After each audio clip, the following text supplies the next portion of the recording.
کی بطریق مذکور دعوت دی تو کچھ لوگوں نے جان و مال کے خوف سے بیعت کر لی۔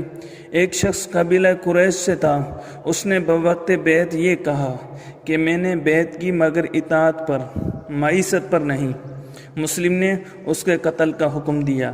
جب اس کو قتل کر دیا گیا تو اس کی مقتول کی ماں ام یزید بن عبداللہ بن ربیعہ نے قسم کھائی کہ اگر میں قدرت پاؤں گی تو اس ظالم مسلم کو ضرور زندہ یا مردہ جلاؤں گی۔ چنانچہ جب اس ظالم نے مدینہ منورہ میں قتل و غارت کے بعد اپنا روئے بد مکہ معظمہ کی طرف کیا تاکہ وہاں جا کر عبداللہ بن زبیر اور وہاں کے ان لوگوں کا بھی کام تمام کرے جو یزید کے خلاف ہیں، تو اتفاقاً راستے میں اس پر فالج گرا اور وہ مر گیا۔ اس کی جگہ یزید پلید کے حکم کے مطابق حسین بن نمیر تکونی قائد لشکر بنا۔ مسلم کو انہوں نے وہیں دفن کر دیا۔ جب یہ لشکر بد آگے بڑھ گیا تو اس عورت کو مسلم کے مرنے کا پتہ چلا۔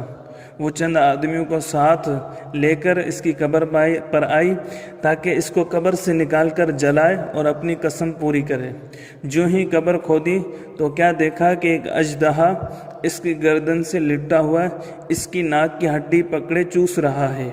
یہ دیکھ کر سب کے سب ڈرے اور اس عورت سے کہنے لگے کہ خدا تعالیٰ خود ہی اس کے اعمال کی سزا اس کو دے رہا ہے اور اس نے عذاب کا فرشتہ اس پر مسلط کر دیا ہے، اب تو اس کو رہنے دے۔ اس عورت نے کہا نہیں، خدا کی قسم میں اپنے عہد اور قسم کو ضرور پورا کروں گی اور اس کو جلا کر اپنے دل کو ٹھنڈا کروں گی۔ مجبور ہو کر سب نے کہا اچھا پھر اس کو پیروں کی طرف سے نکلنا چاہیے۔ جب ادھر سے مٹی ہٹائی تو کیا دیکھا کہ اسی طرح پیروں کی طرف بھی ایک اژدہا لپٹا ہوا ہے۔ پھر سب نے اس عورت سے کہا اب اس کو چھوڑ دے، اس کے لیے یہی عذاب کافی ہے۔ مگر اس عورت نے نہ مانا اور وضو کر کے 2 رکعت نماز ادا کی اور اللہ تعالیٰ کے حضور ہاتھ اٹھا کر دعا مانگی، الہی تو خوب جانتا ہے کہ اس ظالم پر میرا غصہ تیری رضا کے لیے ہے، مجھے یہ قدرت دے کہ میں اپنی قسم پوری کروں اور اس کو جلاؤں۔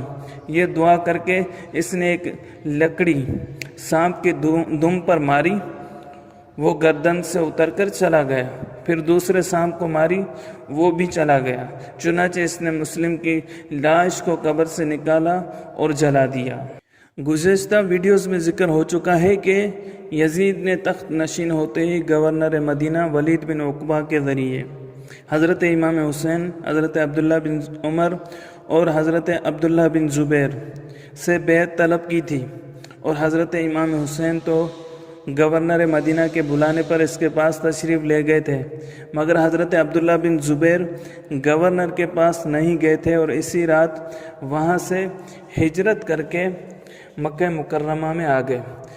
مکہ مکرمہ ہجرت کے بعد سے اب تک وہ حرم کی پناہ میں ہی سکون و اطمینان کی زندگی گزار رہے تھے۔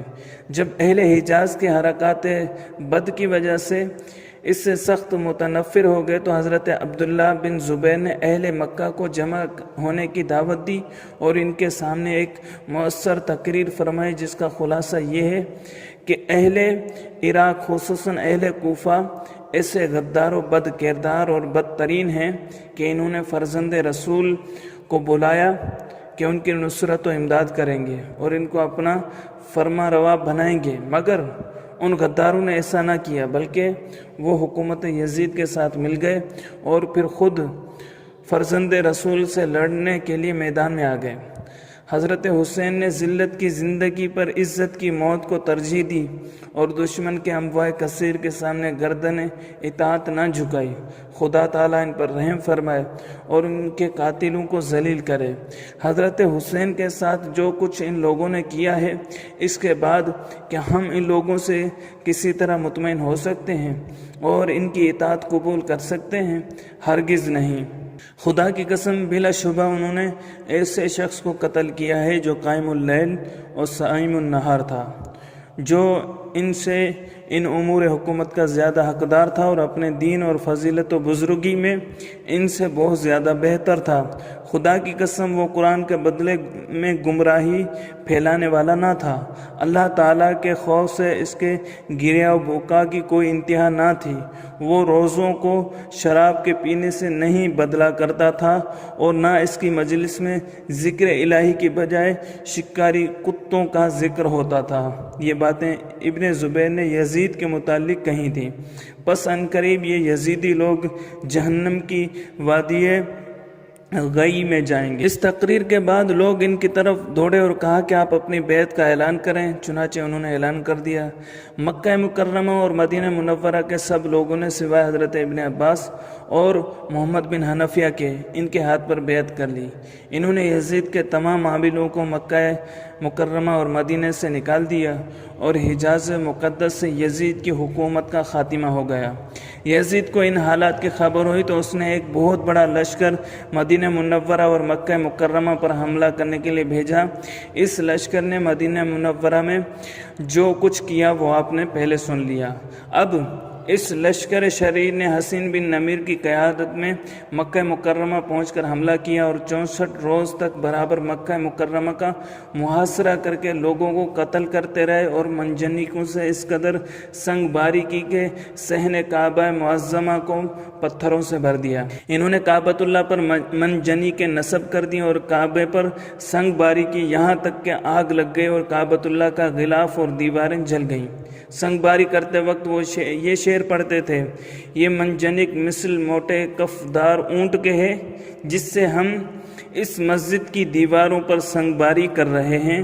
چنانچہ اس سنگ باری سے مسجد حرام کے ستون ٹوٹ گئے اور دیواریں شکستہ ہو گئیں۔ عمر بن حوطۃ السدوسی یہ شعر پڑھتا تھا: ذرا فروا یعنی منجنیق کو دیکھو کہ وہ کیسے صفا و مروہ کے درمیان لوگوں کو نشانہ بنا رہی ہے۔ غرض ان بے دینوں لانتیوں نے انتہائی بربریت اور درندگی کا مظاہرہ کیا۔ حرم شریف کے باشندے 2 ماہ تک سخت مصیبت میں مبتلا رہے۔ کعبہ معظمہ کئی روز تک بے لباس رہا، اس کی چھت جل گئی، دیواریں شکستہ ہو گئیں۔ یہ انتہائی شرمناک و المناک اور دل سوز واقعات ربیع الاول 64 سن ہجری کے شروع میں ہوئے اور اسی ماہ کے آخر میں، جبکہ ابھی کعبے میں سنگ باری جاری تھی، بدبخت و بد نصیب یزید پلید کے مرنے کی خبر آئی۔ جو ہی اس کی ہلاکت کی خبر آئی، حضرت عبداللہ بن زبیر نے بآواز بلند پکارا: اے شامیوں، تمہارا طاغوت ہلاک ہو گیا ہے۔ یزید کی موت کی خبر سے اہل شام کی ہمتیں چھوٹ گئیں اور حوصلہ پست ہو گیا، اور حضرت عبداللہ بن زبیر کے انصار کے حوصلے بلند ہو گئے تھے۔ چنانچہ وہ شامیوں پر ٹوٹ پڑے اور شامی لشکر خائب و خاسر ہو کر بھاگا اور اہل مکہ کو اس لشکر شریر کے ظلم و شر سے نجات ملی۔ بدبخت یزید پلید نے تقریباً 3.5 برس تک حکومت کی اور 38 یا 39 برس کی عمر میں قریہ حوارین میں اس کی موت واقع ہوئی۔ اس کی موت پر ابن عراوہ نے یہ اشعار کہے: اے بنی امیہ، تمہارے آخری بادشاہ کی لاش حواریین میں پڑی ہوئی ہے۔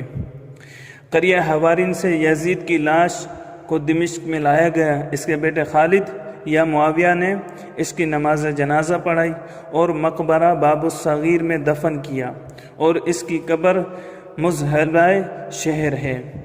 یزید کی ہلاکت کے بعد لوگوں نے یزید کے بیٹے معاویہ کے ہاتھ پر بیعت کی۔ یہ نوجوان فطرتاً نرم دل، نیک سیرت اور دین و مذہب کا پابند تھا۔ چونکہ یہ بنی امیہ کی بدعنوانیوں سے بیزار و بددل تھا، اس لیے اس نے لوگوں کے درمیان ایک خطبہ دیا کہ میں حکومت سنبھالنے کی قوت اور اہلیت نہیں رکھتا، اور مجھے تم میں کوئی حضرت عمر بن خطاب سا نظر نہیں آتا جس کو تم پر خلیفہ مقرر کر دوں، اور نہ ہی اہل شورا نظر آتے ہیں کہ یہ معاملہ ان پر چھوڑ دوں، لہٰذا تم اپنے معاملات کو خود بہتر سمجھتے ہو، جسے چاہو اپنے لیے منتخب کر لو۔ یہ کہہ کر وہ خلافت سے دستبردار ہو گیا اور اپنے مکان میں چلا گیا اور بیمار ہو گیا۔ 40 روز کے بعد اس مکان سے اس کی لاش ہی نکلی۔ بعض کہتے ہیں کہ اس کو زہر دے دیا گیا۔ دوستو اگر آپ کو ہماری یہ ویڈیو پسند آئی ہے تو لائک کیجئے، کمنٹ کیجئے، اپنے دوستوں کے ساتھ شیئر کیجئے، اور آپ نے ابھی تک ہمارے چینل کو سبسکرائب نہیں کیا تو چینل کو سبسکرائب کر لیجئے تاکہ ہماری ہر نئی آنے والی ویڈیو آپ تک بآسانی پہنچ سکے۔